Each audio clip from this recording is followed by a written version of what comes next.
Isang paalala, ang video na ito ay ayon lamang sa aking sariling pananaliksik. Hindi ko nais na pilitin ang sino man na maniwala sa videong inyong matutunghayan. Kung hindi kayo kumbinsido sa mga impormasyon at taliwas ang inyong paniniwala sa kaalamang aking ilalahad, maaari kayong gumawa ng sarili ninyong pagsisiyasat para sa inyong kakontentuhan. Ang videong ito ay gabay lamang sa mas malalim na kaalaman at pag-intindi at hindi gawa ng isang profesional. Naniniwala ako na malaya tayong magbigay ng opinyon at suhestyon bilang malayang mamamayan ng Pilipinas. Maraming salamat po. Miss Merly Joy Manalo Castro. Miss Castro, salamat po sa pagdalo nyo rito sa hearing natin. Miss Castro, sa SEC registration po ng Hong Seng, incorporator po kayo ng kumpanya. Ano pong alam nyo tungkol sa illegal operations ng POGO na ito? Wala po, ma'am.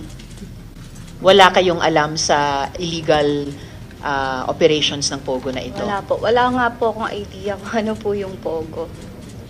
So, anong alam nyong operations dapat o negosyo dapat ng Hong Seng?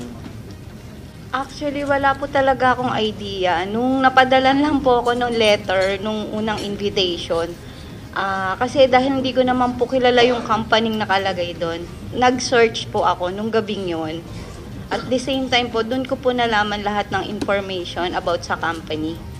And then po, nag-email po ako doon sa latter part ng letter na may email address na hindi po ako makakarating that time po kasi nga po, may trabaho din po ako. So, hindi nyo kilala yung Hong Seng na kumpanyang iyan? Hindi ko rin po alam kung saan papunta, kung ano po yun. Wala po akong idea kasi po, trabaho-bahay lang po ako. So, paano nyo nakilala yung ibang co-incorporators ninyo? Sino po sila? Nalaman ko lang po kasi yung mga pangalan nung lumabas ng Friday night. Nakasama po ako dun sa list ng mga pinapasa po, nasa DOJ na. Which is sobrang takot ko po kasi wala talaga akong idea paano po ako nandoon. Nalaman ko lang nga po kasi nung unang letter nyo, tapos may sumunod po kasi letter from BIR, closure daw po ng Hong Seng. And pumunta po ako sa BIR to inform them na wala akong ipapasang papel kasi hindi po ko connected. Ang sabi po sa akin doon, gumawa daw po ako affidavit para na ma-identify na hindi po ako kasali doon. Tapos po, inood lang ako nanood ng balita and inaalam ko lahat kung ano po yung company, kung ano po yung inuikutan ng company kasi wala nga po akong idea. Katapos po nung yun na nga, nalaman ko na sa balita na meron daw 13 ganon-ganon, hinintay ko po talaga. Pinanood ko hanggang gabi. Nung ilabas po sa balita, yung mga kasali, nabasa ko po yung pangalan ko, hindi na ako na So, paano kayo nakuha bilang co-incorporator? Kasi, at saka sa Articles of Incorporation ng Hong Seng, may pangalan at signature ninyo. Sinasabi nyo bang fake yung signature na yon? Wala po kasi akong pinipirmahan na kahit anong papel po. Actually, wala akong alam kung paano mag-ano ng corporation.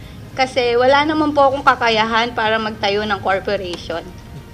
So, alam nyo ba kung paano kayo nakuha bilang di umanong co-incorporator niya? Wala po akong idea. And so, sinasabi nyo, yung signature nyo daw, di umano, dun sa Articles of Incorporation, ay fake. Opo. Okay. Ms. Castro, meron po kaming kopya nung signature ninyo at TIN number ninyo.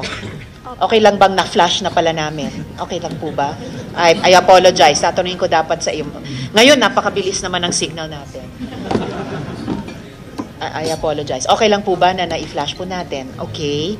Salamat po. Papakita ko din yung nasa SEC documents ng Hong Seng. Magkapareho po ba?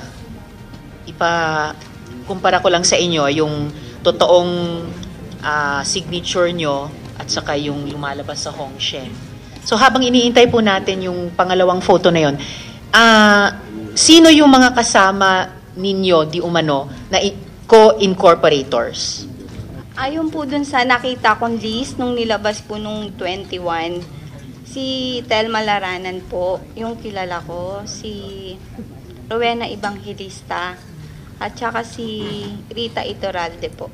At paano mo nakilala itong sina Telma, Miss Rowena at Miss Rita? Paano mo sila nakilala?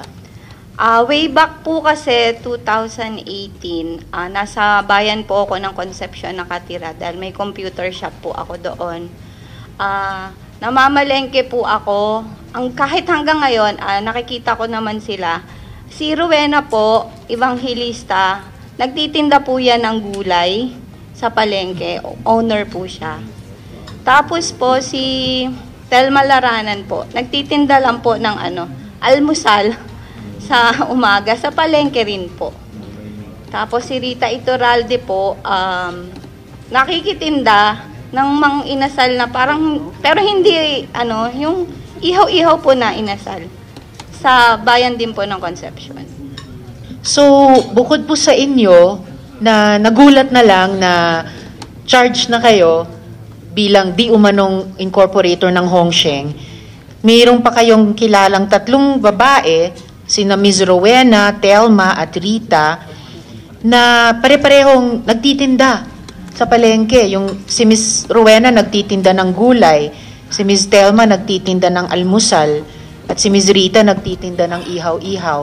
Isinama din po sila bilang di umanong incorporators ng Hongsheng. Actually, hindi po ako sure kung incorporator po sila. Nakita ko lang po kasi talaga yung pangalan nila nung 21, nung nilabas. Hindi ko po alam na kung incorporator nga po ba. Kasi yung sa akin lang po yung alam ko kasi nga po, yung dumating yung letter na incorporator po ako. Incorporator director. Yun po yung nakalagay sa letter. Is it a coincidence na may dalawang Alice Leal Guo na pinanganak on July 12, 1986 sa Tarlac? Or is this a case of stolen identity? Sino po ang babaeng ito na may pangalang Alice Leal Guo pero hindi kamukha ni Mayor? Nasaan na po siya ngayon? Bakit kailangan ni Guo Haping nakawin ang pagkatao ni Ms. Alice Leal Guo kung mayroon na siyang validly issued investor's visa na papahintulutan siyang mamalagi dito? So si Rowena is vendor. Rowena Evangelista po, vendor ng siya. gulay. Si Telma. Vendor ng almusal sa umaga. Si Rita.